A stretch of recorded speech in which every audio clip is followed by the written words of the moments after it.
So say goodnight to the bad guy. You looking at the bad guy. This the last time that you ever see a bad guy like me. You don't have the guts to be who you wanna be.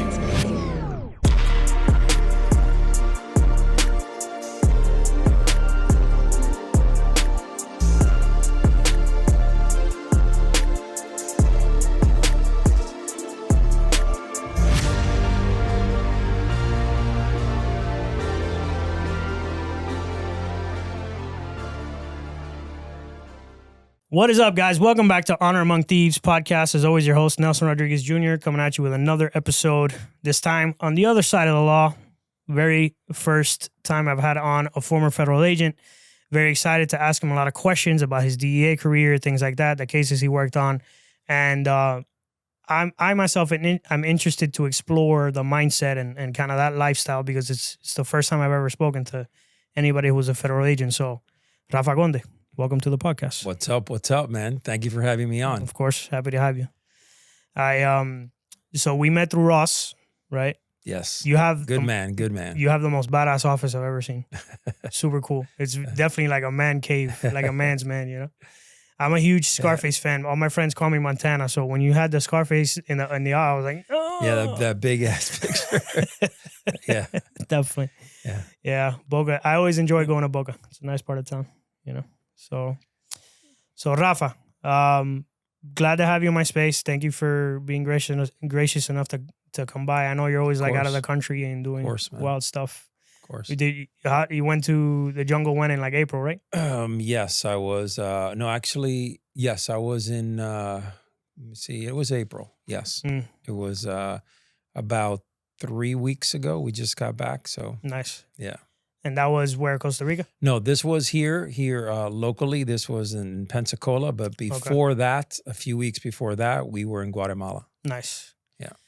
That must be intense, man. You take a bunch of guys out into the jungle to rile them up, take them through Hell Week. It's next level, man. Next level. What gave you, what is that? Like the Man of Warr kind of retreat thing that you do, what is that? A culmination of the different things you've learned? Yes, 100%. Things that I've learned, things that I've studied, a lot of books that I've read, experiences in my life. I mean, that's a big deal, right? And, to bring them to reality, man, it's unbelievable. And different environments, they bring out that beast in you. And for men who have never challenged themselves, really challenge themselves, this is where it's at. Interesting. Yeah. That's originally, I think that's how I found you online. I've been following you for a while, way before I met you through Ross. I think I saw a post where you were with like fathers and sons on the beach doing this exercise in the water. Yeah. And I was like, man, that's an interesting concept. You're like helping fathers and sons forge a bond. That's cool. Yeah, that's our Odyssey program. Yeah. Yeah, I would say that's extra necessary nowadays, Yeah, it's very, let's put it this way. When you connect to fathers and sons like that, it's so cool. It's really unbelievable to see how that synergy can build when they challenge each other and when they go do tough things together. I think we're missing that in our society right now. I agree. Yeah, masculinity as a whole isn't where it used to be. My father, my grandfather, I noticed a stark difference in like the masculine man. And then don't get me started on the generation after me, because I was lucky enough to be raised around los tía abuela. Like I was raised around a very old generation that normally kids don't really get to see. All my grandparents used to tell me stories about like pre-revolution Cuba and how it used to be. And this, like when men didn't step outside of the house if they weren't dressed in a suit. Oh, that very old school mentality. Yeah. So that's nowadays it's crazy to me. But it still brought a light in you, right? And like whatever path you've decided to take in your life, you have to believe. At least I believe that it's still there with you, man. The way you're raised, that's so important. Very important. Yeah, and my grandparents were a huge influence on me. Huge, like, I have a pretty dramatic story with my grandfather that I've told multiple times on the podcast. Like he was my best friend. We went through a lot of things together, and he was like that guy.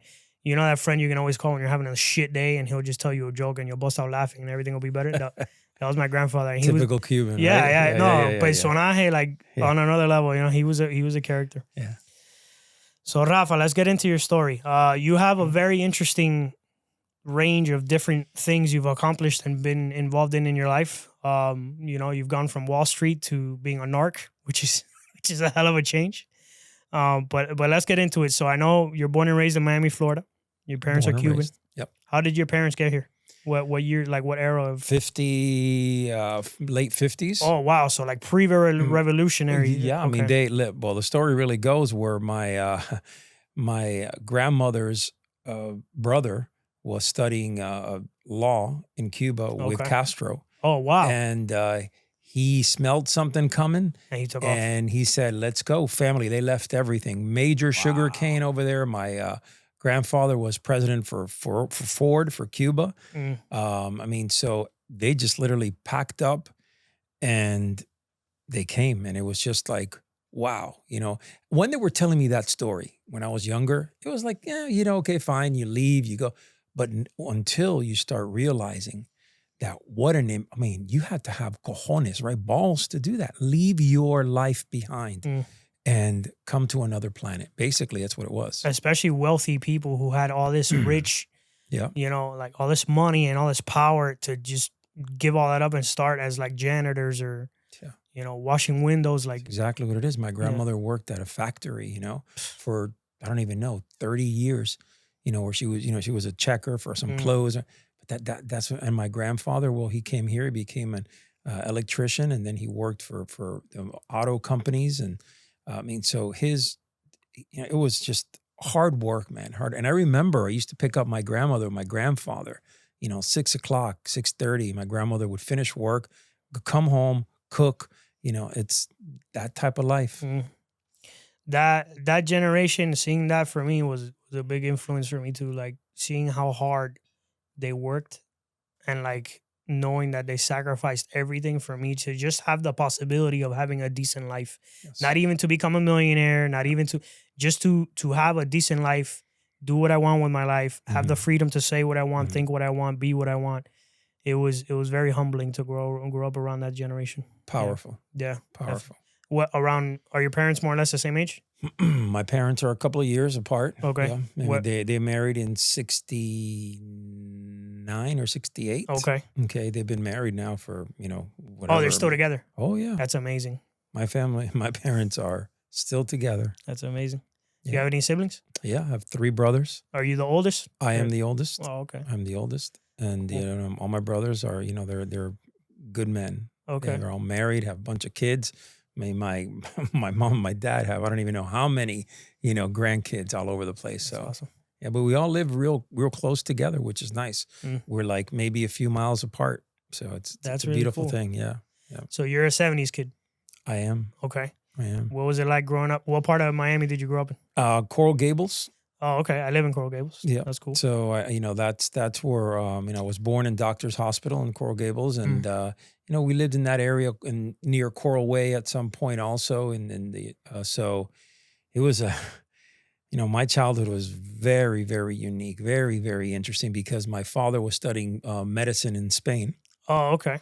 So at a very young age, took off here and went to Spain, to Seville, and so we would spend, probably 9 months out of the year over there, come back here, and it was a constant back and forth.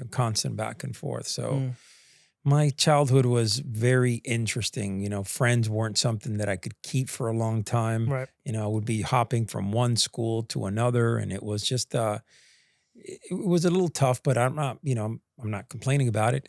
It is what it is. And my father and my mother took care of us like unbelievable. You can't. I couldn't have asked for better parents. I agree. Yeah, it's growing up in our culture, man. It's such a blessing. It's like to be all the values and the principles and our way of being, everything about our culture. I can't imagine growing up any other way. So. Yeah. So your dad's studying to be a doctor. You're coming back and forth from Spain. So what's school like? Like you're switching schools constantly. Oh, like, man. Yeah, that's crazy. Boy. And I mean, I lived in Texas also for a time period. So, I mean, literally I don't think that I went to a school. For like more than one school year?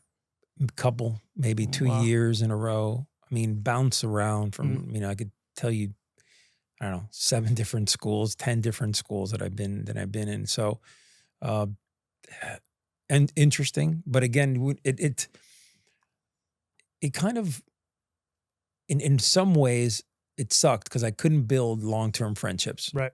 But in other ways, it was pretty cool that I was moving around and experiencing, new areas, new cultures, that type of world. And so, I make no complaints about it.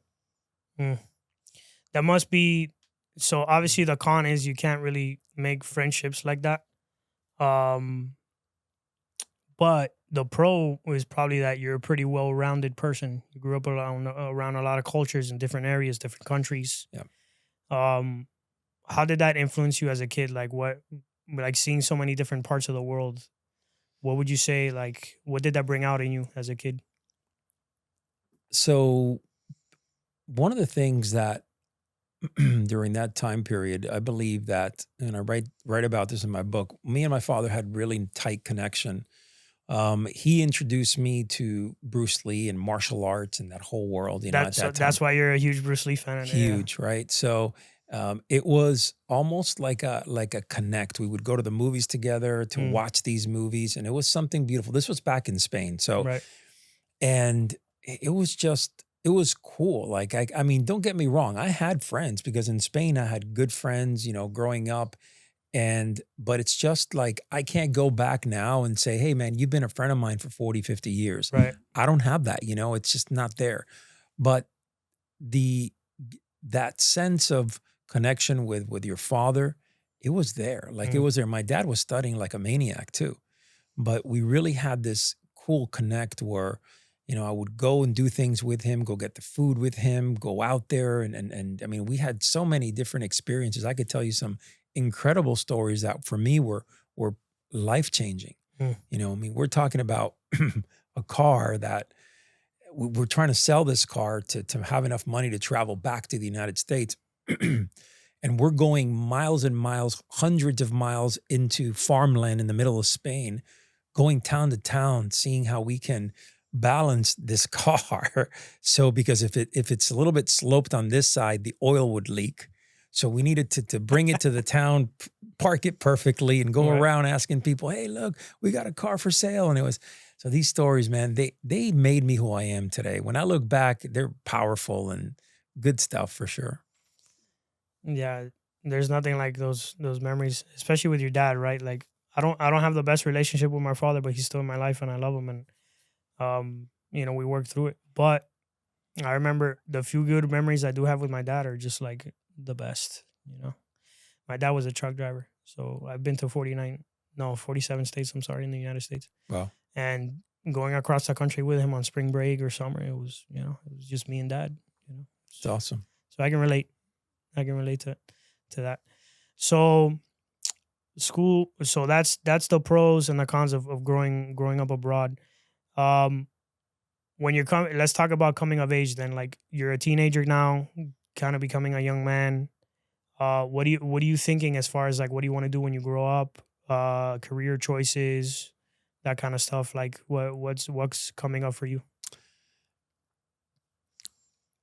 All I had in my brain from about 12 or 13 throughout my 15, 16, 17 years old was training in the martial arts. That's all I gave a crap about. Interesting. I wanted to study.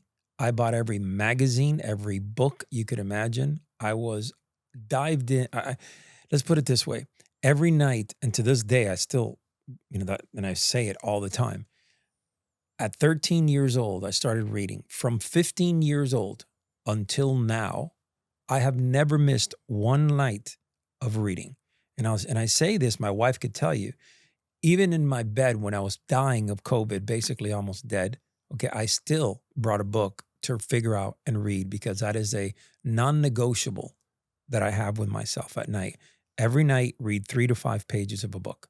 And I've been doing that since about maybe even earlier, but I'd say 15 years old. So for me, it was martial arts at that time. So when you ask me my teens, all about martial arts. Now, obviously, when I started turning 17, obviously you start, dating women, and you start getting to that level. But for me, man, those years, they're unforgettable. Unforgettable, because I had such a monster drive on, learning Bruce Lee's philosophy, understanding the fighting mechanics, training hard. Like literally, I would get home from school and I would be 2-3 hours in my garage, kicking the bag, learning forms, working the nunchakus, working, forms. And so, man, that was most of my teen years were exactly that, training martial arts. Was there any specific style that you like to practice? Yeah, Chinese Kung Fu has always been, at that time, was my favorite. However, I started at a younger age. Judo has always been my base. I mean, that's where I started, and that's where I came up pretty much throughout the years. Very Cuban roots. Yeah, yeah. Yeah, judo, wrestling, boxing. Yes. All that stuff. Yeah. We have some Taekwondo guys that are big too. So that's always a common thing. I did judo for a while. I did some kickboxing. Boxing was my favorite when I was a kid. It taught me a lot. Taught me discipline. Taught me not to back down. Even if the challenge is overwhelming and you feel like you're gonna lose, don't back down ever. Like face the loss like a man. A black eye, nose bleeding. That guy's kicking the shit out of you, but don't quit. Yeah. Because it's one thing for the guy to beat you, but it's different for you to quit. Sure. Like if you quit, I couldn't look at myself in the mirror. Yeah. The guy had to either knock me out or the referee had to stop the fight for me. Like there was no. Yeah, that's exactly it. And I went to tournaments and kung fu tournaments and all that, and I think that toughened me up. One of the arts that I learned and I studied for probably as long as judo, as Aikido. A lot of people look at Aikido as like a soft form or like a very, not effective form. Well, I'll say this for it. Aikido taught me more about myself, the ability to redirect energy, the ability to move out of the way when I need to move and then strike like a freaking viper. And there are so many good things about it. But the problem is, unfortunately, that we're in a world now that they don't even know traditional martial arts. Everything is MMA, kick, jiu-jitsu, blah, blah, blah. And that's great. But, there are a lot of good martial arts out there that you can learn a tremendous amount about yourself. For me, I love the study of Aikido. I felt like it was very, very deep. It was very deeply rooted in old Japanese culture. And I loved it. I felt like I grew tremendously by training in in Aikido specifically. Interesting. Yeah, Aikido gets a bad rap. Everybody's just like, oh yeah, that's Steven Seagal stuff where he breaks arms and all that. Yeah, I mean, me personally, I used to love watching his movies as a kid. Me too. Yeah, me too. I loved. I mean, I even trained in a seminar under him, and I don't know now, but I could tell you that in his younger days, in his prime, the dude was effective. Okay, the dude was effective, and those guys that Aikido is a very how do I say this? It's an art that until you get to higher levels and then you are capable of training it efficiently and really, it's all about timing and leverage. It's effective, and I used it I could tell you in law enforcement, I used Aikido probably 70% of the time to subdue people, to take them down to the ground, and it was effective. So I know that it works. Now, of course, judo helped tremendously also with leverage and striking arts are important. And of course, jiu-jitsu and wrestling arts are important. But I think you're right. It does get a bad rap, but for me, it was one of the most powerful arts. Also, I think those martial arts were more based on defending yourself in a life-endangering situation versus competition, which is what MMA has become. Even though you can use some MMA stuff on the street to save your life, most of it, I would say, but it's more geared towards a specific type of situational fighting versus the karate and all these things. It was meant to teach warriors how to fight to the death, like combat. It's different. You can make a short out of this if you would like. I believe anytime, anywhere, I will take a deeply traditional rooted martial artist like a karate guy, a Chinese Kung Fu guy, even an Aikido guy. that is primed physically, that is sharp mentally, that has put in the time and effort, okay, over an MMA guy any day of the week. I don't care if you're the best UFC fighter out there in a self-defense situation like you just stated. Like no rule, okay? no holds barred. Meaning in the street, assault, something happens, okay, defense, protecting someone any day of the week. And I've seen it because I'm telling you, I've picked up guys, jiu-jitsu black belts, MMA fighters from the ground with a crackhead who has come around and sliced their freaking forehead open, okay? And guys that are drunk in bars. I've seen it all, okay? So the reality of self-defense and real personal conflict, physical conflict, it's not what it is on the mat. While you respect these guys, and believe me, I respect them. I think they're training. It's amazing, okay? And they should do the kudos go. And I watch MMA. I love MMA. But in the end, in the world of true self-defense, I'll take a traditional martial artist who has trained properly, who has put in the time and effort to really build himself over a guy that's just in competition mode all the time. Very interesting. That might go viral. Very interesting stuff. Okay. All right. So you're training heavy into martial arts. Let's say you're turning 18 now. You're becoming a man. You're still training, I'm assuming. But do you end up deciding to go to college? Yeah. So I'm let's back out. I'm training. I'm going to high school. Right. I basically, my goal was I didn't have a goal. I just wanted to train. I didn't have a vision. It wasn't anything, but I wanted to study more the martial arts. I wanted to study it deeply, like really deep. Like I wanted to, I studied Zen Buddhism and Zen and I became part of that whole mindset and really searching the warrior's mindset and the quest for that warrior, that samurai type of life. So, once I finished high school, then I started going to college a little bit. I dropped out of college. Well, let me rephrase that. I dropped out of high school. I got my GED because I didn't even finish high school. I got my GED. Then I did a little college here and there. Then closer down the road when I wanted to become a law enforcement officer, then I started going to college, putting my credits in, my time, and then I graduated from, with a bachelor's degree. But that wasn't even on my mind, 17, 18, 19 years old. Okay.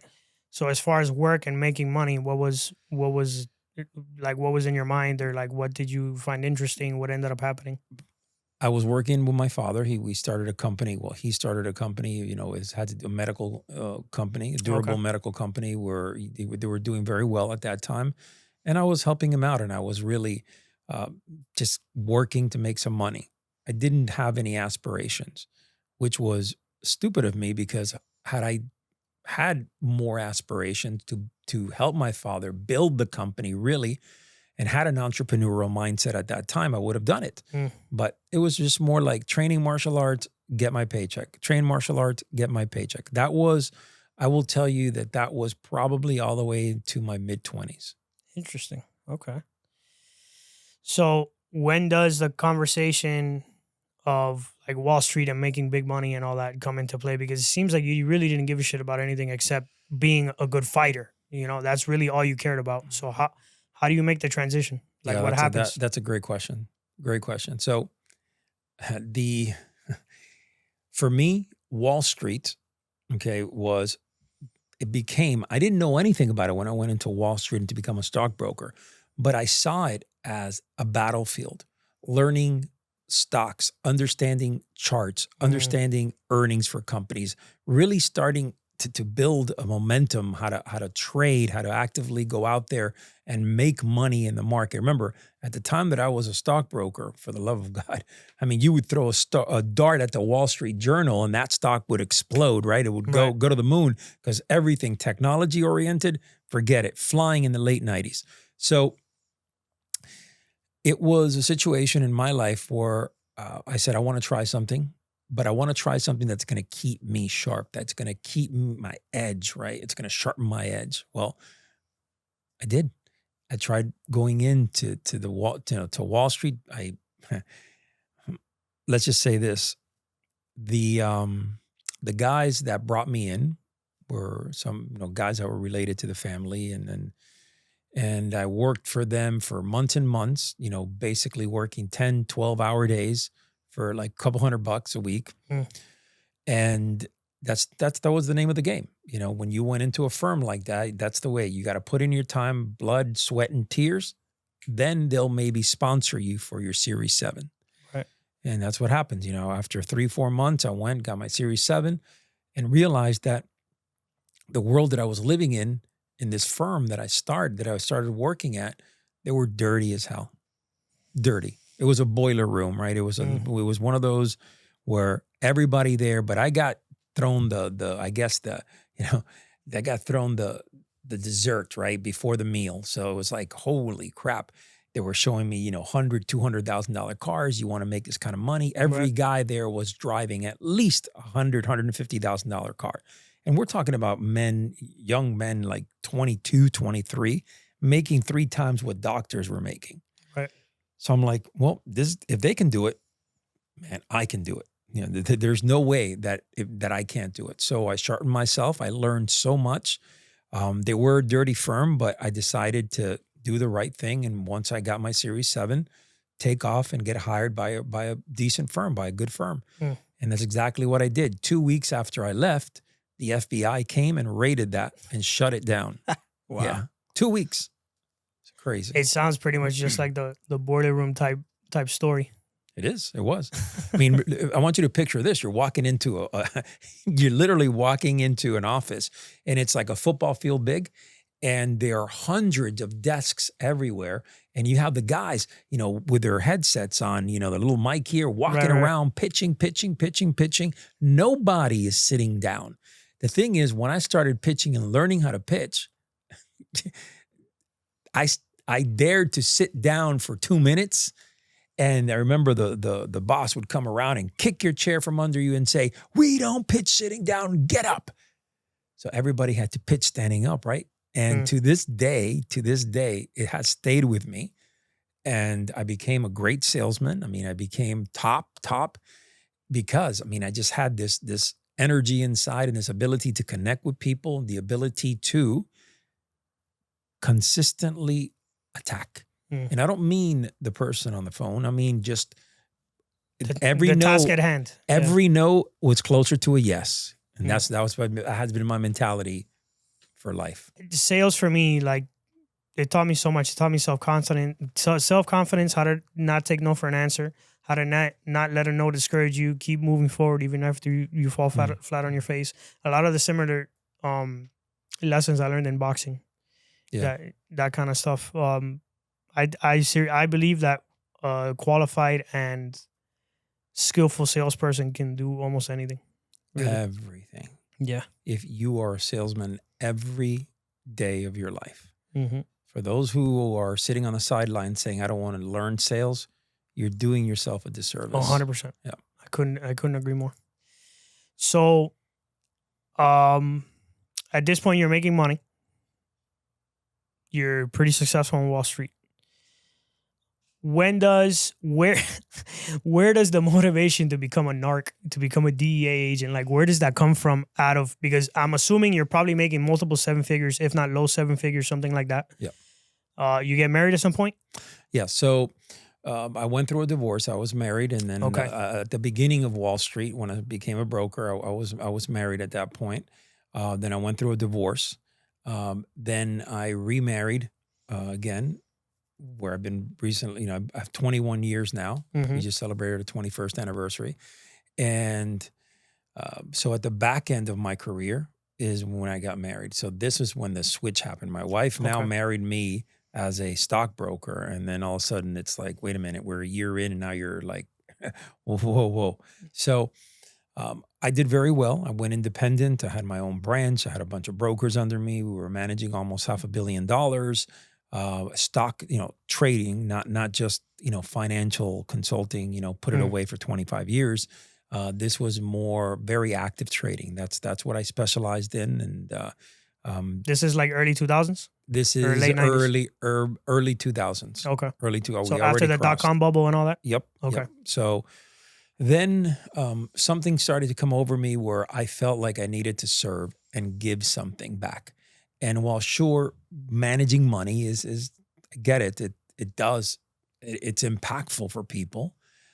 I just felt like I wasn't giving everything I had. Then 2001, 9/11 came. Mm.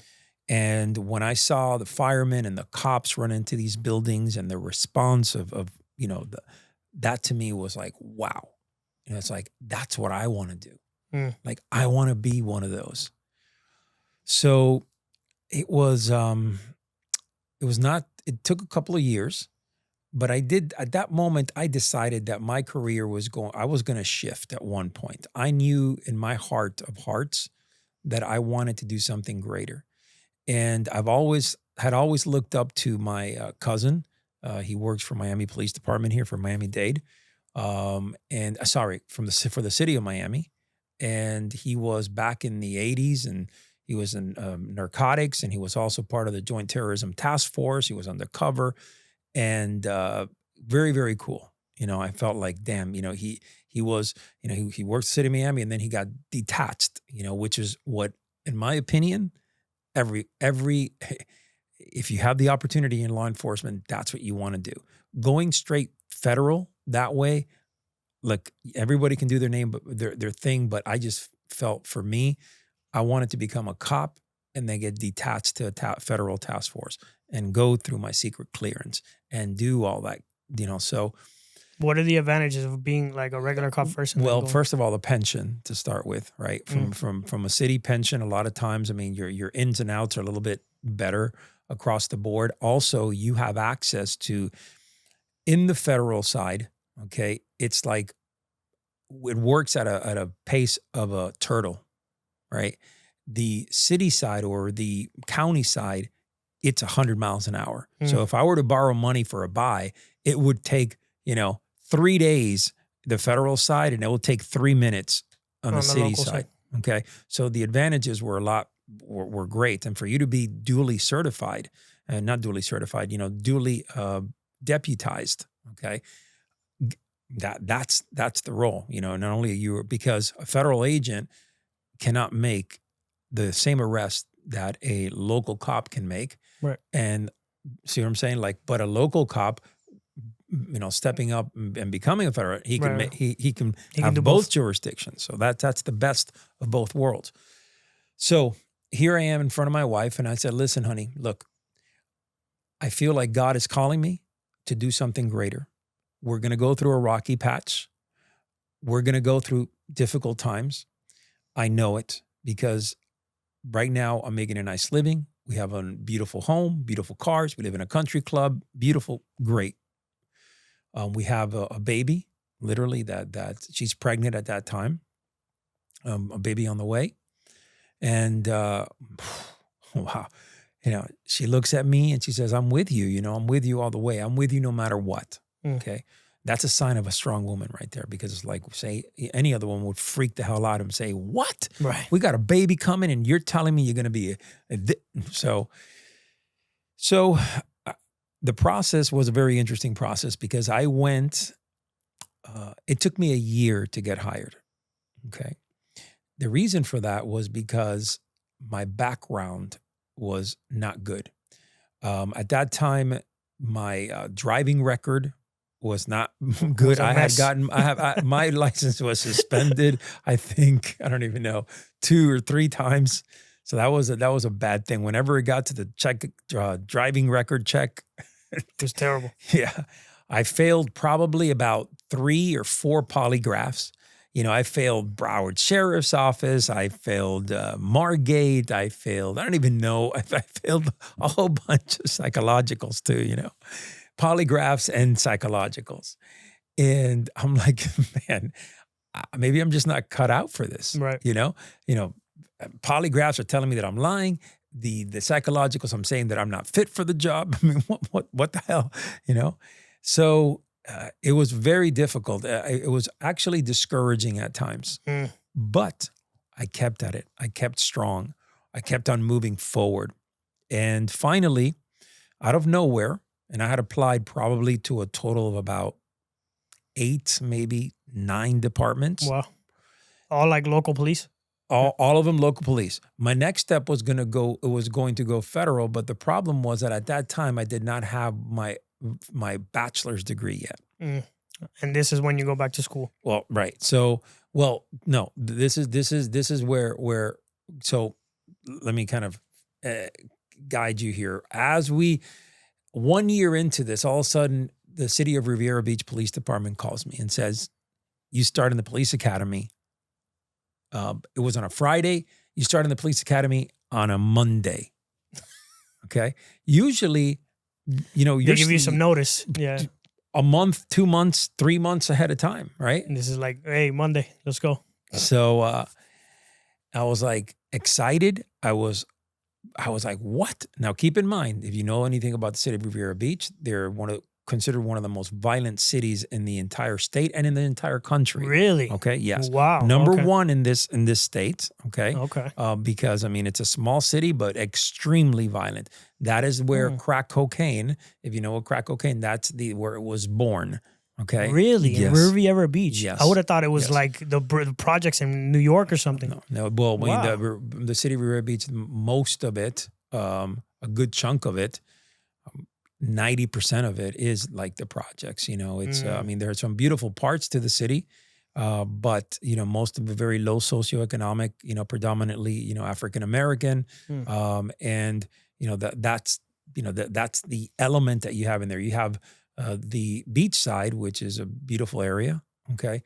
And then you have, the west side, which is, a little bit nicer, but for the most part, very hyper violent city, very, very hyper violent city. The things that I saw there just in my rookie year, most cops maybe never see in their life. Okay. Wow. We're talking about everything, you name it. Okay. So I went in, and graduated the police academy, and I was honored to receive the Defensive Tactics Award for that particular group and my class.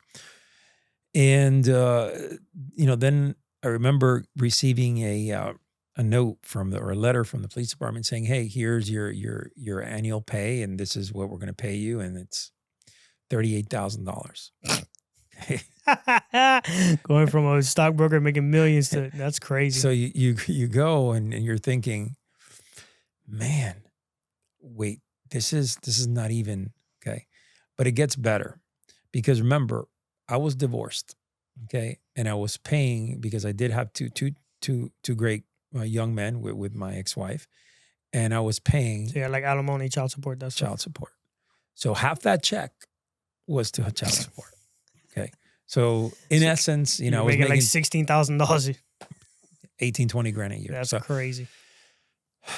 So I look back and I'm like, damn, how did I even do it? But it taught me tremendous perseverance. So here I am in this police department. I go out there and I'm like, hey, my goal is to be narcotics. My goal is to work vice. My goal is to be undercover. That's my goal. First year that I'm out on the street, I drive everybody crazy. My zone partners could not stand me.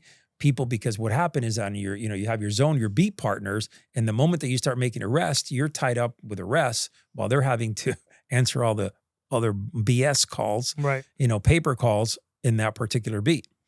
So I was just hungry. I went out there. I used to get into, oh my God, foot chases in the middle of nowhere, in the darkness, in the middle of complete pitch darkness. And I could tell you the battles that I had. One of my sergeants said, "Man, in the middle of the night, I remember you like at 2:00 in the morning, and I'm eating at Denny's, having my coffee, and all of a sudden I'm 10:31 on foot. I'm yelling on the radio, and he's having to scramble and go back me up, and so." That first year, or actually going into my second year, I led the state in most felony arrests. Interesting. State of Florida. Okay. I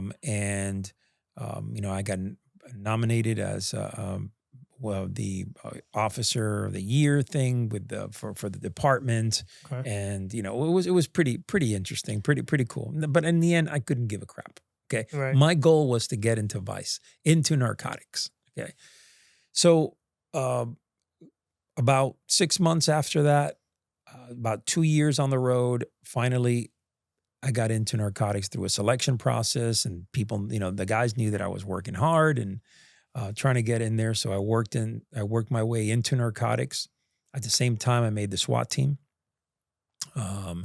So here I was in narcotics and SWAT. I was wearing dual. So literally when we would hit the search warrants from narcotics, I would hit it as a SWAT officer, right? Coming in through the door, and then remove my gear and be a narcotics, officer, Right. Detective. Right. So it was very, very interesting to work both sides. And so this is like late 2000s? This more is or less? No. This is early 2000s. Still early 2000s. Yeah, okay. Early 2000s. like 2006. So somewhere in there, we're talking still like 2005. I'm trying to think of what drugs were prevalent. So I would assume crack cocaine was probably still like a major thing. Coke, those types of like bus or Yeah. Crack cocaine was probably number one. okay. Powder cocaine was a close second.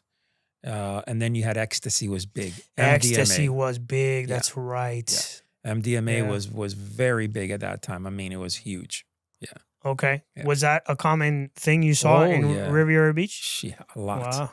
Okay. Yeah, especially because a lot of the dealers, stem from there. And these things, I mean, you would, some of the seizures that we had were like bags, huge bags with thousands and thousands of these little round pills things, So we finally, when I made narcotics, we made some great cases in narcotics. But everything was more local level. Right. It was the street dealer to the mid-level and lower dealer, right? So I wanted to really, go bigger. after the big fish. Yeah, I wanted to go bigger and bigger. So at that time, a couple years after that, was there ever a time where you like did a drug bust or took on a case and it was so big that you had to hand it off to the feds?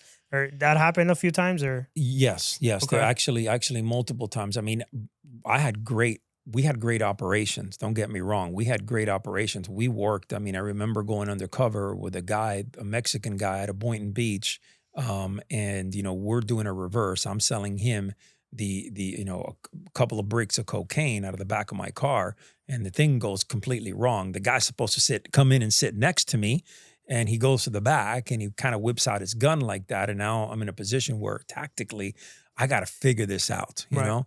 So, we had, I could tell you great stories and we'll go into some of the stories, but from a perspective of wanting bigger, I wanted bigger. I wanted bigger cases. Right. I wanted deeper cases with meaning. All right, guys, taking a quick break from the podcast to talk to you about Gus Villa Jewelry. Yo, let's be real here for a second. If you're rocking plain jewelry in Miami, of all places, you are doing it 100% wrong, my boy. Step your game up with Gus Villa Jewelry, the plug for real Cuban link gold and silver chains. And of course, the cleanest Rolexes in all of Miami.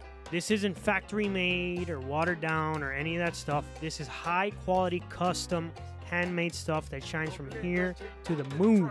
It turns heads, starts conversations, and makes you look fresh. Gus has something that'll level up your whole vibe. And because you're locked in here with us at Honor Among Thieves podcast, you're getting a hookup. Use the promo code Montana at checkout. Get 5% off your entire order. That's right, 5% off. Go check them out at GusVillaJewelry.com or pull up on them in the Diamond District down here in downtown Miami. GusVillaJewelry.com. Again, that's GusVillaJewelry.com. And tell them your boy Montana sent you. Gus Villa Jewelry. Now back to the podcast. So President Obama at that time had Broward County and Palm Beach County in the United States were a hub for oxycodone, for oxy pills, which was oxy was the new heroin. Right. Okay. It went from the number one drug was crack cocaine and powder cocaine to 2 years after that, the number one drug was oxycodone. Number one by a landslide. I mean, essentially it was heroin. Right. Okay. So people were dying, mass, deaths everywhere from oxy. And then all these doctors that were coming in, right? And they were selling these fake prescriptions. So people would come in The from pill mills and all that stuff. Kentucky Yeah. and this and that, and they would be filtering all through Broward County, all through Palm Beach County. Doctor shopping here, there. They would be bringing in, and think of this, a pill that they were paying like $3 for, $4 for. They would go to Kentucky and sell it for $50 to $80 a pill. Okay, wow. So you're talking like massive amounts of money, thousands of pills. So President Obama at that time, he put in a task. He developed a task force. It was called the Multi-Agency Diversion Task Force, and it was a state, federal, county, city, county, federal, and state. Yeah. Okay. So it was a joint task force, and I went through a huge selection process. There was a lot of people that put in for that, and I was honored to be selected. And what I can tell you is, from the first day that we walked in, I never forget this. I mean, we were treated like kings. Everything new, brand new computers, the badges brand new, they gave us all this high tech for at that time, all this high tech gear. Each person got deputized. It was just a very, very cool feeling. Like you felt like you were part of something great, right? And we were divided into groups, into Narc groups, and we were working very big cases, like not small at all. I mean, we were working jointly with DEA. We were working jointly with the IRS. For Office of Inspector General. I mean, we were working with some big wigs, the FBI. So in this particular task force, the goal was to go out there and, build a case from the street all the way up to the big boys, right? I would assume that's why all the agencies were together. Right. It was basically taking a level for a case from down here and then escalating it. Right. Now, at that time, the funny part was that it would go the other way. Like a lot of times, federal agents would bring cases to us because the prosecution at a federal level still hadn't caught up, and it was a lot less than at a state level. So a lot of these guys that were investigated by the feds, they would turn them over to the county, or the state, and would let the state prosecute them for higher charges, for longer charges, right? Okay. So it was very interesting. At the beginning, the feds didn't catch up. So in the feds, if you had pills, that would be like a couple of years here and there, while the county was like, we're going to put you in for 10 or 15 years, right? So it was big difference.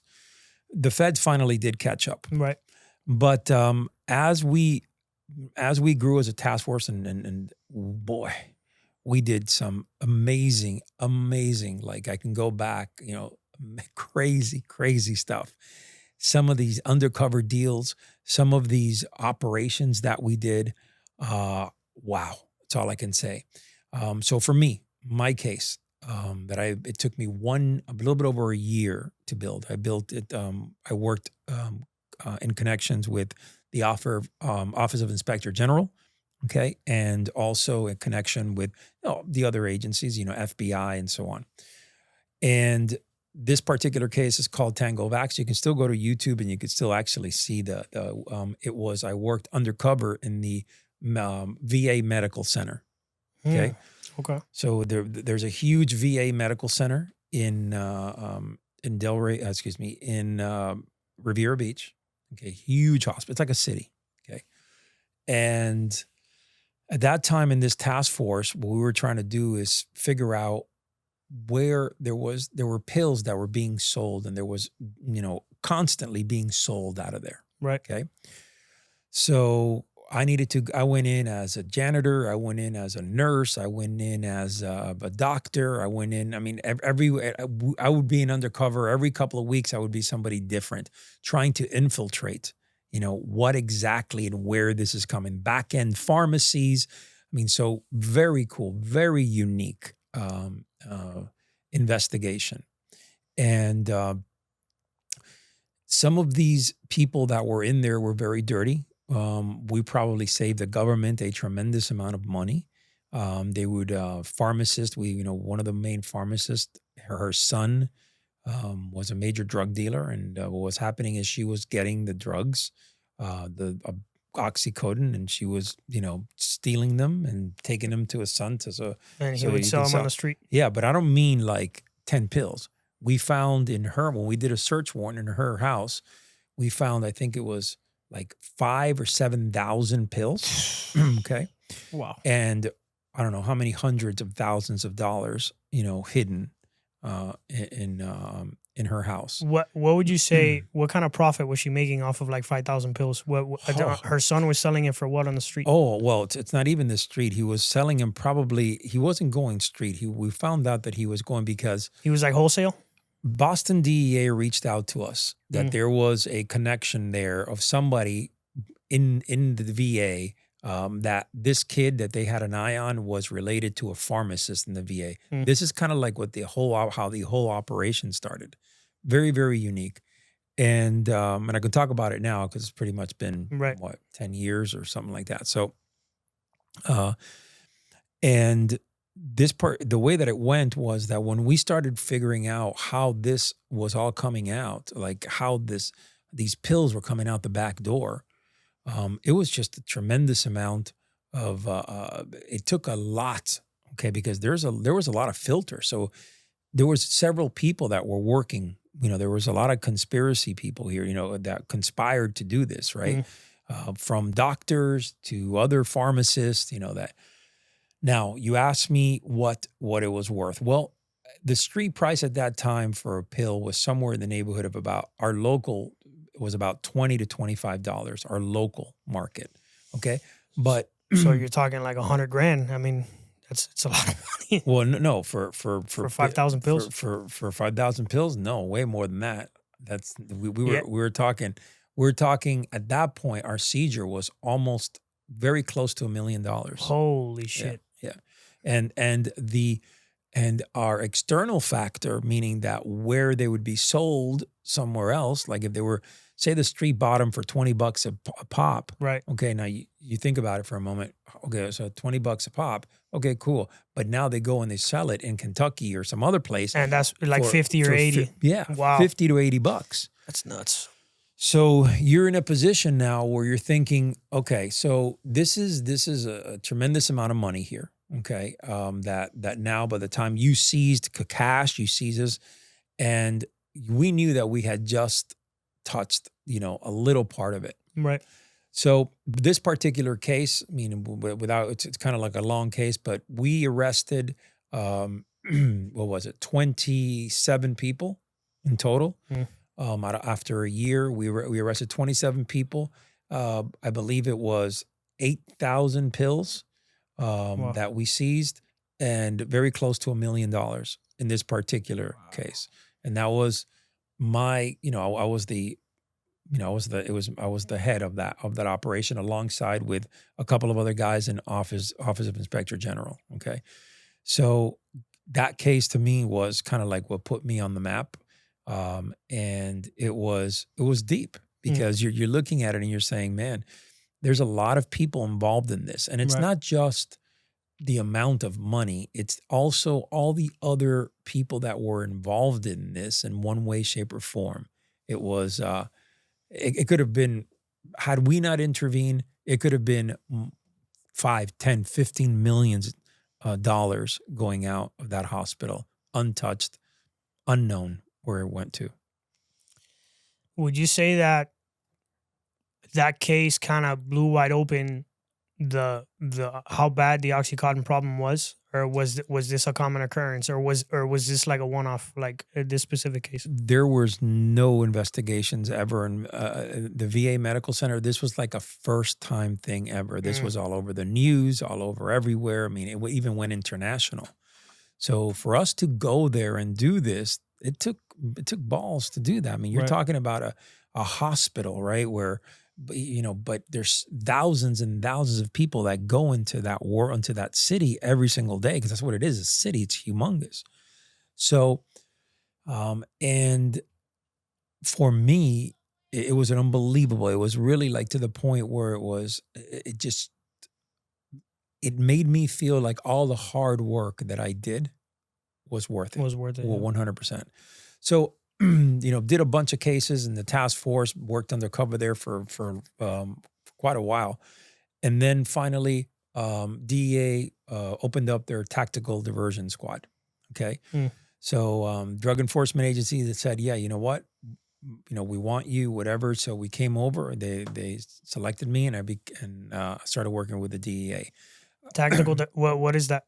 Like, what do they do? What's their job? Tactical diversion squad. Basically, it was aligned the same thing, trying to get rid of the pill epidemic. There were a team, but it was a lot more hardcore. I mean, we would work whatever. We work cocaine. We work everything. Right. But our focus was, to try to combat that. The pill mill still, because just because I left the Mad Taff didn't mean that things stopped. Right. They were still bad. And from there, becoming part of the tactical diversion squad, well, we had so many cool operations in DEA. It was much deeper, much slower. People think that when you go into the DEA or you go into the FBI, like it's all this action. No, the action was in the task force, and then the other task force. You were street bound, creating, building, whatever. When you came to the DEA, it's literally like you're bound to your desk doing investigations for like 75% of the time. Building cases. You'll go out there, do surveillance. There was some fun stuff there. Okay, don't get me wrong. There was some fun stuff, but not to the point where we had as much fun as, say, the diversion squad, the multi-agency diversion task force. Okay, so the difference between the two, where this was much more intensive study investigation. However, the bottom line in the DEA, when you were able to actually charge people and prosecute people, you're talking a whole different level. So I think I've always wanted to ask a DEA agent this question, because I think the average person doesn't really know, like, okay, what makes a drug case, like state or federal or whatnot. So can you break down what kind of case gets passed on to the feds? Like how much drugs needs to be involved, or how much money? Like, let's say how many kilos of coke, or how many pounds of weed? Like, can you break that down kind of? What goes into that? Well, weed, marijuana. I mean, the feds are not going to really touch that at all. No matter how much weed is involved. No, I mean, if you're talking maybe 500 pounds to 1,000 pounds. Shit. Okay. So it has to be like half. Quarter ton of. Maybe they'll look at it, but right. Even back then, I think less now. Even back then, weed was, it was tough for them to take. And when it comes to cocaine, though, I think, couple kilos, it's federal. You can work it. You can work it. Heroin, certainly, same thing. There at least when I was coming up, that was a normal thing. Like right. you can bring that to the feds. Now, listen, this is the deal. The difference between the feds and a state attorney, right? The two difference, what do you call it? A prosecutor for the federal government, right. Okay, a United States attorney versus a state attorney. The difference between the two, okay? The United States attorney, their criteria and their standards are so effing high. What I mean by that is basically you have to, the way that you bring a case to them, it better be foolproof. It better be like slam dunk case. Okay. State attorney is a little bit better in that, for the most part, at least when I was coming up, you can bring them a case and, they'll work it, they'll work with you and they'll try to build the case, right? Or if maybe the case is a little bit weak, but with an AUSA, that's not happening. I can't tell you how many times I got kicked out of the office and say, hey, this is not for me. You need to tighten this. You need to tighten that, especially when you were going out there getting a search warrant, right. The search warrant criteria for a state search warrant versus a federal warrant. And again, this is why being both, state certified and that's it's because if you can't get it with a federal judge, you go to the state judge and chances are you'll get a search warrant. Okay. So I'm not saying that it's that much easier, okay, but I'm saying that there are specific criterias. Like if for you to go up on a wire, for example, on a T1 wire, well, it's kind of you have to exhaust all possibilities, right? Like in other words, you got to show that you surveilled this person for XYZ amount of time, and that they did this, they did that, they did that. You need video, preferably audio. You got to make sure that you stopped that car and showed, validated what they were carrying. Sometimes we would call them rips. Okay, for example, we would be surveilling a vehicle that we knew had drugs in it, and we would pull that vehicle over. We would check that car.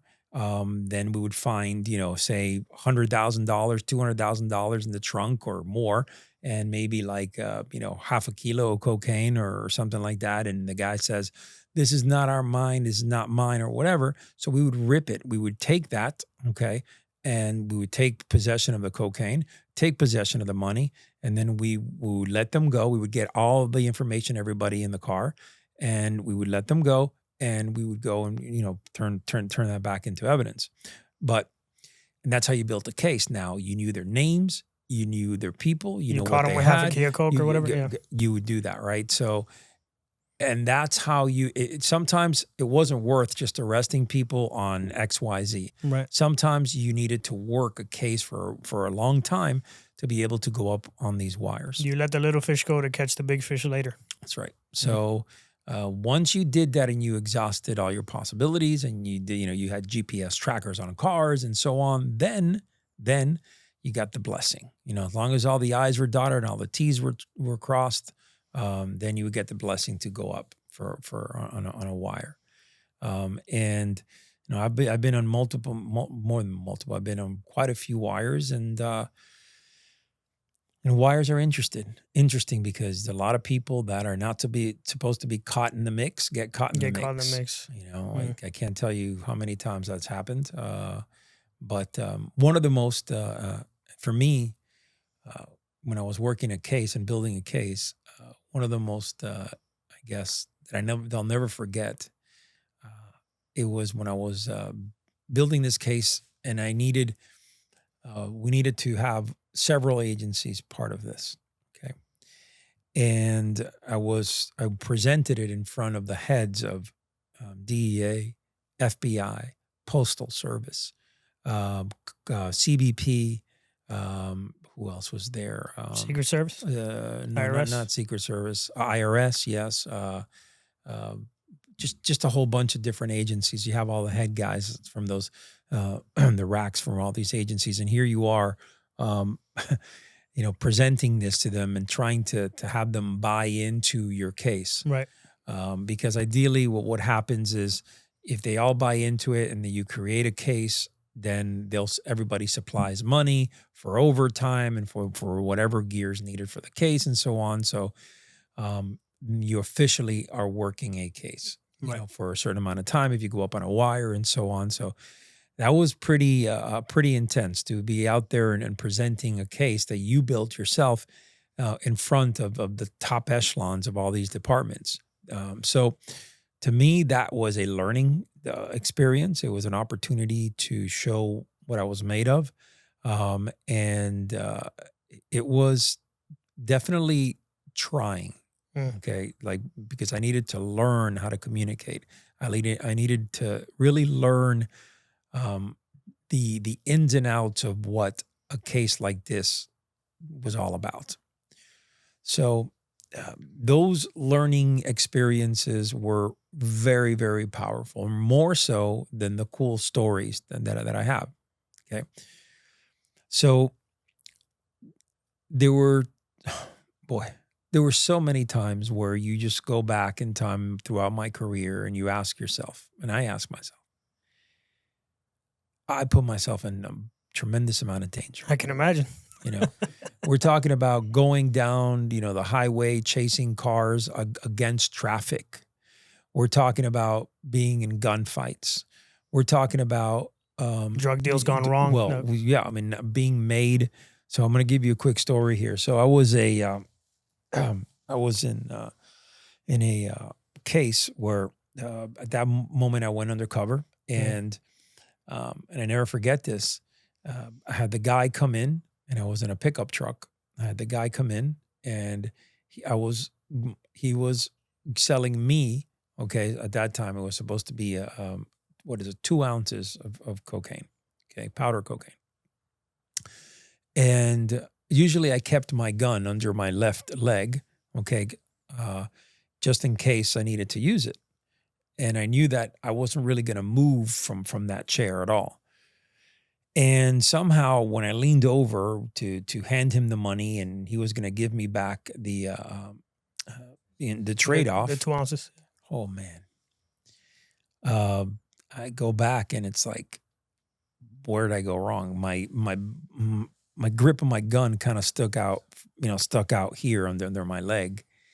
And he looks at me, he goes, "You're a cop." And I go, "What are you talking about?" "You're a cop. Yeah, you got a gun." What? And he leaned over, put his hand right in between my legs here, and started pulling it, trying to pull my gun. Shit. So here I am, locking him down, wrestling him down, and I'm fighting him, as trying to stay on him as much as I can.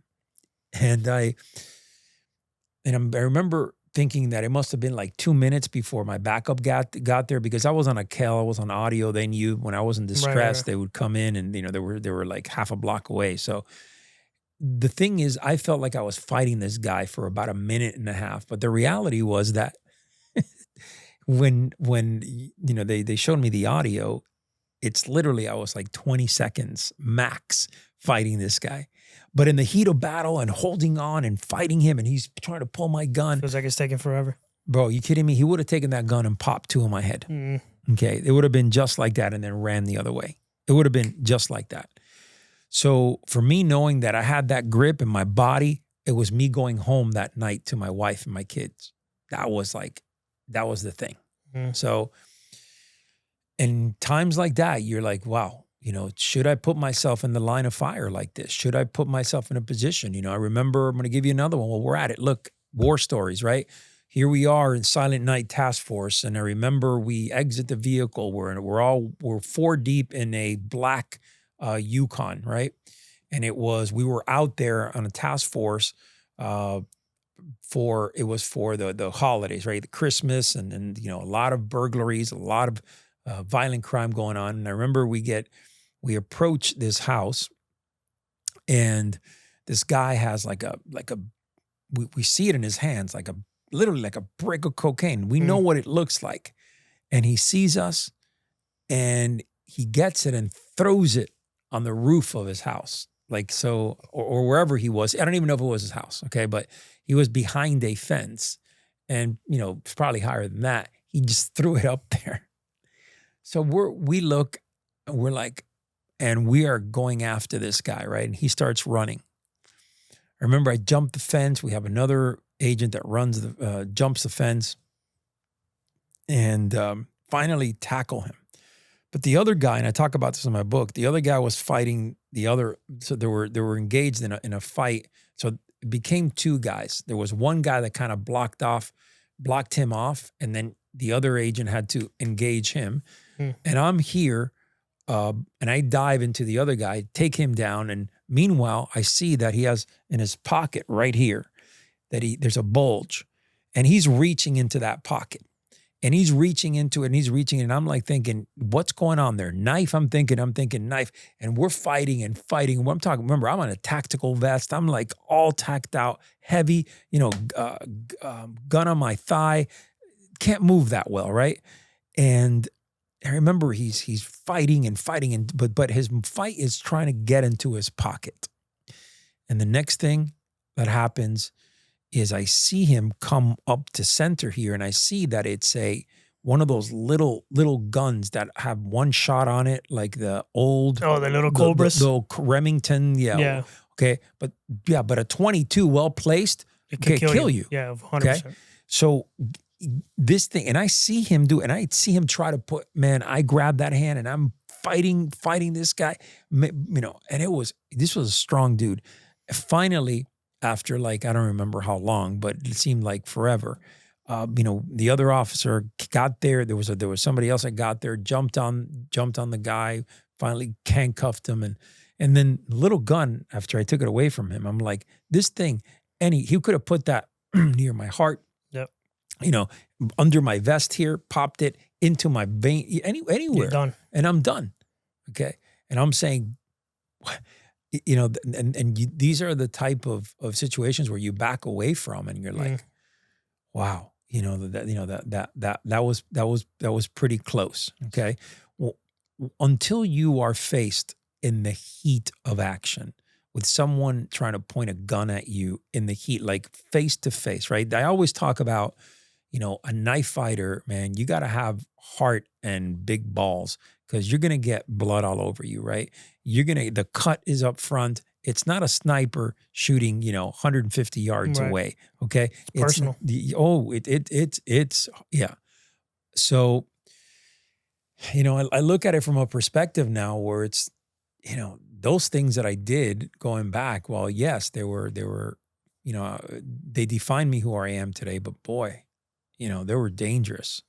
Very, very dangerous.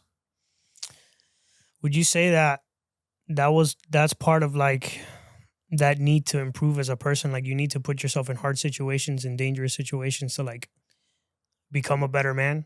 Was that part of the reason that you went into the becoming a narc? Yes, I believe every man must challenge himself. He must get into the ugly world, right? I call it the ugly world. Things that are that most people, don't see. To give you an example, okay? As a police officer in the city of Riviera Beach, okay, I saw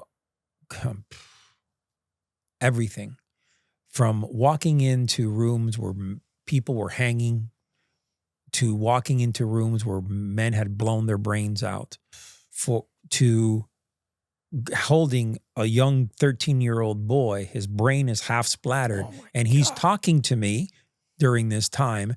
And the reason why is because there was a drive-by in the neighbor's house and ricocheted, boom, and hit him in the head while he was in his freaking couch watching cartoons. Okay. So, and I could tell you stories of guys running away from me because I'm holding them down. They run and they rather dive 21 stories down to the ground and get splattered. Wow. Okay. And I could tell you stories when a baby, 1-year-old baby dies in my arms and I'm giving him CPR and I'm screaming at the medics to get their asses out of the EMT truck because they're just walking like if, hey, okay.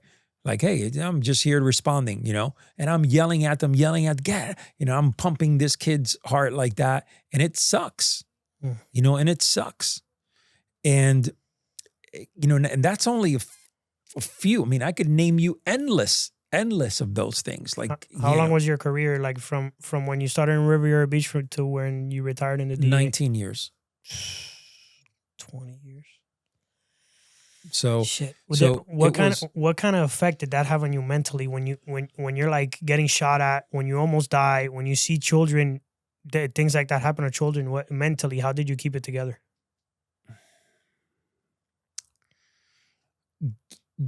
What haunts me to this day is the kids. There was multiple times, but that one specifically for some reason stands out for me. Okay. That one still stands out to me. Now, look, from a perspective of like PTSD and police work and the military and all that, man, look, I respect that. I get it. It's real. Okay. But for me personally, that was never a thing. So I'll give you an example. We were in a shooting situation where a guy that fell asleep behind the wheel, he was in the gas station. He had a gun right there sitting next to him. He fell asleep. The tag of that car came back as a robbery from I don't know if it was a bank robbery. I don't remember, but it was a robbery. So here we are. And I remember my SWAT commander was with us at that time. And we're calling this guy out of the car, with the big, horns. The spotlight on it. Yeah. Get out of the car. This guy did not respond in any way, shape, or form. So we had a younger cop walk up to the vehicle after we tried that, and the next thing you know, it's he breaks the rear window, and the idea was to capture his hand so he wouldn't lean. And anyway, he leaned to the gun, and the next thing you know, he steps on the accelerator, crashes into the wall, and then the entire shootout happens. Okay, what I can say is that in a situation like that, when you're having shots fired and people are shooting, and you for most people, that's a real, and I've been in multiple very traumatic experience. Okay, but I can honestly tell you that I slept like a baby that night. Okay, I could honestly tell you that I didn't even think twice about it. I was so mentally detached, and I think the martial arts helped me in a way.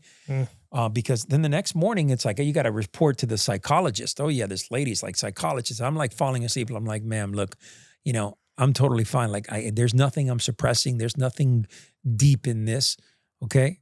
And you get detached like that. Give you another example. We were out on that silent night task force, right? We approach a house. There's blood on the back of the car. The call is basically that a man is beating his woman. Okay, like beating her up. We see that there's blood on the back of the car, and then we see kind of like a shadow, and this guy takes off. Okay, we know she's in the car, he's in the car, he's hauling ass, like literally through the highway, and then in the Beeline Highway back in Palm Beach County. So we chase this guy down for about, I don't know, it's 10 minutes, 15 minutes. Finally, he pulls over, okay, on the side of the road. And there's a whole area of sand and dirt, okay? And it's about 6 o'clock when the sun is coming down. So it's not completely dark, but it's right around 6, 7 o'clock, right in that twilight area, at twilight time.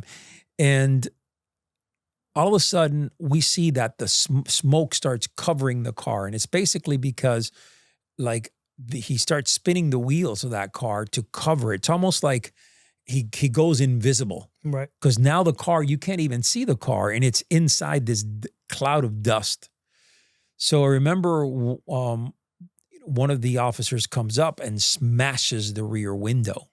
Okay, but we were in the SWAT team. We were all were all part of the SWAT team. As a matter of fact, one of my SWAT commanders was riding with us, and we approached the car tactically from different corners, meaning that we were, rear door, front door. I had the front passenger door, okay?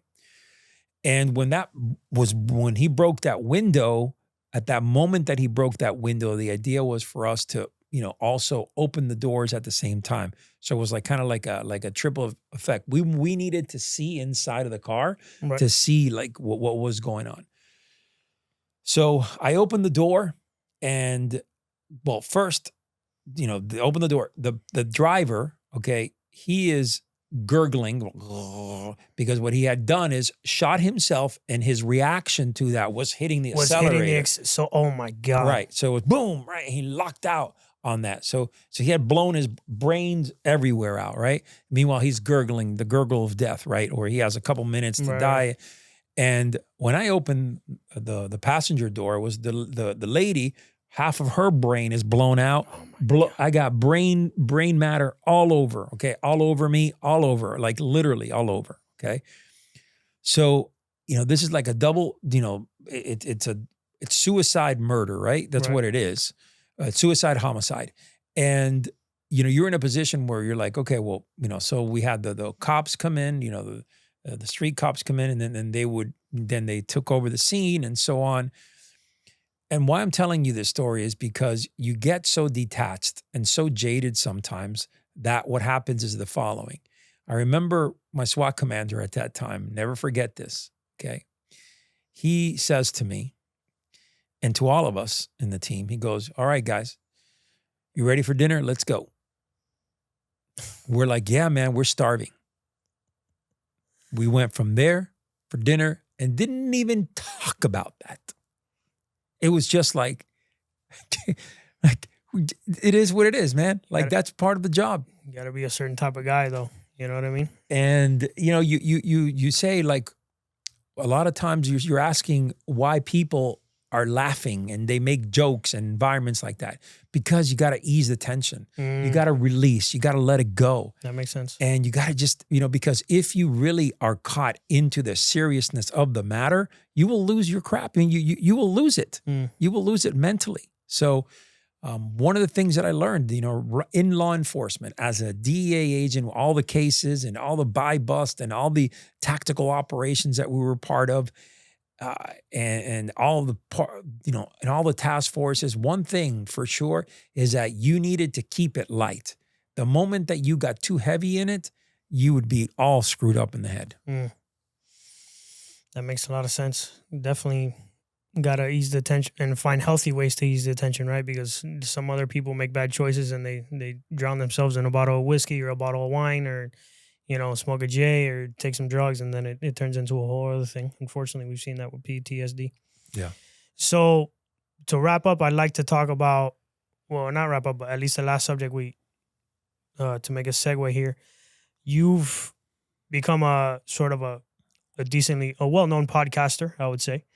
And you have some really interesting guests on your podcast, some of which actually culminate and cross over into my neck of the woods and my genre. Let's talk about how you transitioned and like retired from the force and then became a podcaster, and then we'll get into like some of the guests that we'll want to touch up on. So along my journey as a police officer, I was a police academy instructor, and that was something that I took very, very seriously. I did that for 12 years. I taught defensive tactics, firearms, and a lot of narcotics. Okay. And for me, that was a powerful transmission of knowledge and experience, because I felt like the new officers that were coming in, for the most part, we needed to teach them. Okay, they weren't. Let's put it this way: a lot of the common sense that was taught maybe to guys like you and I, it's not taught to everybody. Okay, so as an instructor in the police academy, sometimes you have to teach common sense first. Okay, and then everything else second. Okay, so but what we started to see was that men were coming in weak into the police academy. Their new recruits were coming in weak, like soft. And women, right? You're thinking women were tougher than the men. Right. So I'm thinking, no, this is not the way. So one of the guys said, hey, maybe you should start a podcast talking about, any masculinity or whatever. So I took it and I said, you know what? Yeah, I'm going to start a podcast talking not just about masculinity, but where has the warrior spirit in a man gone, right? Because Man of Warr is not just a masculinity brand. It's about re-energizing the warrior spirit in a man. That's the goal. That is the essence. There's 100 different man camps out there, but we focus on one thing. It's about forging men back into warriors, right? Just like that hat I gave you here, make men warriors again. That's what it's about. So the transition happened when I started doing the podcast and speaking about, my background and some of the things that I had seen, and more importantly, just a sense of the warrior life, right? The sense of the warrior life and how men are missing, or they're missing that link. Right. And well, it stayed in at that time, society, what was it called? New and noteworthy. Okay, I don't know if they have that anymore, but new and noteworthy, if you were able to stay 4 or 5 weeks in the new and noteworthy, you were killing it. Mine stayed the max, 8 weeks in new and noteworthy in 2017. So we had, the podcast, literally, I could say within a month after 2 or 3 episodes, it took off. It did very, very well. And I started building that. And then we started talking about, well, let's go deeper than just a podcast. What about creating a rite of passage for men who are good masculine men, but need to get that energy back to be a warrior? That's the transition, right? From man to warrior. And the program, we just, Chat GPT'd it the other day. It's the #1 personal development company in the world, challenge-based man programs, number one. Okay. We also, they sent me a list of, I received that a couple of days ago, the top 25 most influential men in the man space. And, I was, I was number 13 in that list, which still I was with some very, very good names. And I feel like I should have been really in the top 10, but hey, the bottom line is I did this because I wanted to give back, not because I wanted to make money. I really did this from the bottom of my heart. So one day I was sitting down. I said, I need a name for this company. It used to be called the Warrior Breed. I really didn't like that. I said, I need a name for this company. I said, you know what? God, give me something. And I opened the Bible, and I kid you not, I opened it right up to Exodus, and I scanned down a couple chapters. The Lord is a man of war. The Lord is his name. I'm like, this is it, man of war. And that's how it happened. What I really like about what you're doing is Man of War, it encompasses so much, it encompasses like so many different things. Before we started, we were having a really interesting conversation, and I'd like to touch upon it. We talked about how there's this interesting duality that man can have, right? For example, Cosa Nostra, Yakuza, the triads, Russian mafia. You can get into this element of the criminal underworld where, yes, they're gangsters and they kill people and they do these things, but there's also this weird tonality, double tonality in their personality and like who they are. And which is what draws me to them, right? Like that duality of like the honor side and the integrity and like doing right. And it's interesting. Can you tell me, let's get into that briefly, into what we were talking about. You had someone from the Yakuza on your podcast? Yes. Okay. But even more, studying the Yakuza, studying the triads, understanding how they structure, understanding their honor system, understanding that really, yes, these people are obviously criminals. Obviously, they're doing some bad things. However, there is a side to them that is very honorable. There is a lot of integrity, right? So you're talking about split duality. And I believe that in every way, shape, or form, that a man has a split duality. A masculine warrior in our society has to have split duality. In other words, you cannot be compassionate every phase of your game. You have to be a savage over here and learn how to take that hat off and be a compassionate, loving human being. So give you an example. I lived that life. I went from going out there, becoming a savage, fighting people. And I don't mean just like, fighting, having a day. No. I'm talking about really going hands-on, being undercover, being in ugly, bad scenarios, okay, and having to defend myself, protect myself, and then coming home, all right, to caress my daughter, put her to sleep at night. I mean, that's the thing right there. Right. So it's that duality where all these, I don't want to say gangs, but organizations, criminal organizations, the ones that really have been around for a long time, there is tradition, there is heritage, but there's deep honor.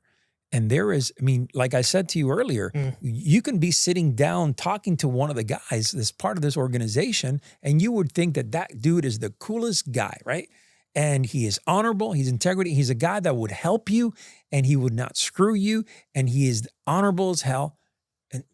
But on the flip side, he's a savage. He'll go out there and he'll hunt. He's a wolf hunter. Maybe the things that he's doing, I don't agree with, you're not going to agree with, but hey, that's the name of the game. That's the life he chose. However, you compartmentalize your life. And that to me is, if you're capable of doing that, separating, compartmentalizing parts of your life, you, my friend, you are a warrior in every aspect. Because if you can focus, and we call these imperatives, if you can focus on these imperatives, these sections of your life, And even though one of them is a very bad one, you're criminal, you're doing things or whatever. I mean, if you're taking your A game to that, hey man, you know, that's what you chose. I don't agree with it. You don't agree with it. You know, the world may not agree with it, but that's what you chose. As long as a man understands that he can't just be one way all the time. He can't just be the same person every day. Right. Like you can't. You have to be able to protect and provide for your family, go out there, become a wolf hunter. And if look, from a business perspective, like I consider myself pretty savage across the board because I could turn it on at 100 miles an hour and I can be the funniest, nicest, go-lucky guy, super chill. Okay. Most people think that I'm hyper intense all the time. They think that I'm super hyper focused and almost like I'm at aggressive mode. No, not if you know me. Not if you know that I can switch to the other side where I am the softest, most lovable, like sweetest person that, you know, my wife will tell you, but I can turn that and go into that other side on a dime. And I believe that more men should practice that because that to me is the true essence of masculinity. I love that. Rafa, thank you for coming. I usually wrap up asking a few questions. In your case, I'll switch them up a little bit, but they'll be more or less the same. So the first question I always ask is, what's next for you? Expansion. My goal is to reach 1 million men by 2030. Okay. In the next 4.5 years, I want to be able to reach 1 million men. That is my goal. Okay. We are pretty much right around almost 500,000 men that we have touched right now. Wow. We want to be at 1 million. That is my goal. I want expansion. I want this to be global. I want Man of Warr to be a global. We've taken over all of Latin America pretty much. You know, we have a good sound presence in Latin America. The next step is going to be, let's just say, without giving too much away, it's going to be wild. Okay, we're going to spread it through different continents, and we have a good game plan moving forward. With that said, one of the things that in Man of Warr that we want to maintain is our standards moving forward. And we're going to dial it in even more. The people that go through this process and come through this program are people that we would consider next level individuals, men who are going to rise up, who are going to make the best of what they have. And not only that, that are going to be strong fathers, husbands, leaders, and visionaries. That's the whole goal here of this program. So while yes, Man of Warr, that's Man of Warr Crucible. That's a big part. You know, we as Man of Warr, as a company, we have so many things on the pipeline. You know, we do a lot of, you know, speaking engagements. There's a lot of consulting work that goes with that. We have several consulting gigs with Fortune 500 companies. I mean, I could go on and on, but the essence of Man of Warr is still about building that culture, that reigniting that warrior spirit in a man. How do you want to be remembered? My legacy, someone that actually reached out and made changes to the way men are perceived in our society. Okay, not just made changes and, you know, helping a few guys. It's the perception that way people see men needs to change in our day and age. So if I could make any type of disturbance, if I can disrupt that in any way, shape, or form for the positive, I've done my job here. Do you believe in redemption? 100%. I usually ask, do you believe you've redeemed yourself? Because I talk to a lot of reformed criminals, but in your case, I'll change it a little bit. What's the most extreme case of redemption you've ever seen? Wow, man. Well, we've had guys, I mean, recently, not too long ago, we had a guy who had murdered 2 people. Wow. It was pretty deep. He murdered two people. The state, and in the back end, he did 19 years. Okay. And then they found out that later on that the second person that was murdered was in self-defense. Okay. And the first person that was murdered was more manslaughter, was by accident. Okay. Okay. So the story, it's a long story, but what happened basically was that there was an accident. He killed someone in that accident, but then that other person didn't think it was an accident, and then he had to kill that other person in self-defense. And this individual did 19 years Wow. and came out of prison a couple of years ago and has redeemed himself in so many ways. I mean, the guy, has a PhD. He studied a tremendous amount in prison, Wow. became a very, very, very good man, walks the way of the warrior, is a man in Christ. What I can tell you is that this is at the highest levels, probably one of the most that I've ever seen in my life. To know that, and then he basically, when he came out of prison, the first thing he did was went to the house, found the addresses of those two individuals to start to see if he could meet kids or Right. moms or whatever. And he was able to connect with multiple family members, which now he has great relationships with. Wow. That's redemption if I've ever seen it. Yeah. Wow. Very powerful right there, man. It's amazing. Rafa, thank you again for coming. This has been great. Thank you for having Yeah, me. You're doing a great job here. Thank Okay. I commend you. My hat goes off to you. You definitely are. I like the way that you guide through the episodes. So, man, Thank you. good job, man. I appreciate you, and may God bless you. Thank you, brother. Alrighty, guys. That was another episode of Honor Among Thieves with special guest Rafa Conde, your host, Nelson Rodriguez Jr., signing out. Push it to the limit. The world is yours. If you're not chasing a dream, life is meaningless, guys. Catch you on the next one. Say goodnight to the bad guy. So say goodnight to the bad guy. You looking at the bad guy. This the last time that you ever see a bad guy like me. You don't have the guts to be who you wanna be.